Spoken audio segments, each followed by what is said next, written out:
আমি জানি কেমন একজন মানুষ। আমি ইজিভাবে মানুষের সাথে সব কথা শেয়ার করে দিই। হয়তো এর জন্য কষ্টও বেশি পাই। আচ্ছা, আমি কেন কেন সবার কাছে বলি? অনেকে ভাবতে পারে যে আমি কেন বলি সবার কাছে। আমি বলি কারণ কি, আমার বলার মতো ওরকম কোনো জায়গা নেই। আমি মনে হয় কি, আমার কাছে আমি বইলা দিলে হয়তো আমি ফ্রি হয়ে যাবো। আমি হয়তো কষ্টটা আমার বুকের ভিতরে জমা থাকবে না। কারণ কষ্ট পাইতে পাইতে এখন আর আমার এটা রাখার মতো পর্যাপ্ত পরিমাণের জায়গা নেই। তো হয়তো এটাকে অনেকে আমার দুর্বলতা ভাবে। আমার দুর্বলতা না এটা। সে হয়তো বোকা। সেভাবে আমার পাস্টের কথা দিয়া আমাকে আঘাত করলে হয়তো আমি আঘাত পাবো।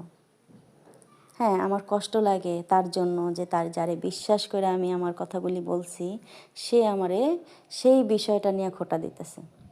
হ্যাঁ, আমি এখন অনেক ভয় পাই মানুষের কথার আঘাত যে কতটা ভয়ঙ্কর হয় আমি তারা না দেখলে বুঝতাম না। আপনি একজনের সম্বন্ধে জানেন না, শোনেন না, কিভাবে আপনি তার প্রতিটা কথায় আপনি দোষ ধরেন? আপনি একটা মানুষের সাথে রিলেশন জড়ানোর সময় আপনার কত কিছু, তার সব কিছু মাইনা নিতে পারবেন। আর যখন আপনার তারে সারের সময় হয় তখন তারে কত কিছু অপবাদ দিয়া সুন্দর মতো চলে যান। বাহ, কি সুন্দর না বিষয়টা! একবার কি চিন্তা করেন আপনাদের কতটুক দোষ আছে? একবার কি চিন্তা করেন আপনারা যে এই সেম খোঁচা বা সেম কষ্ট যদি আপনারে কেউ দিত কেমন লাগতো? মানুষ ভাবে না। মানুষ যদি ভাবতো যে তার জীবন শুধু একটুখানি বাঁচার লড়াই, আর কিছুই না।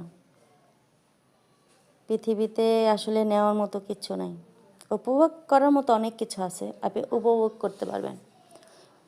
হ্যাঁ, উপভোগ করার মতো অনেক কিছু আছে, কিন্তু এখানে স্থায়ী না কিছু। ঠিক তেমনি আপনি যারে অপমান অপদস্থ করতেছেন, হয়তো সে এই সময়টুক পার করা যাবে, কিন্তু আপনার দেওয়া প্রতিটা শব্দ হয়তো তার পথ চলার সঙ্গে হবে, আর নয়তো তারে ভাইঙ্গা চূড়া সব শেষ করে দিবে।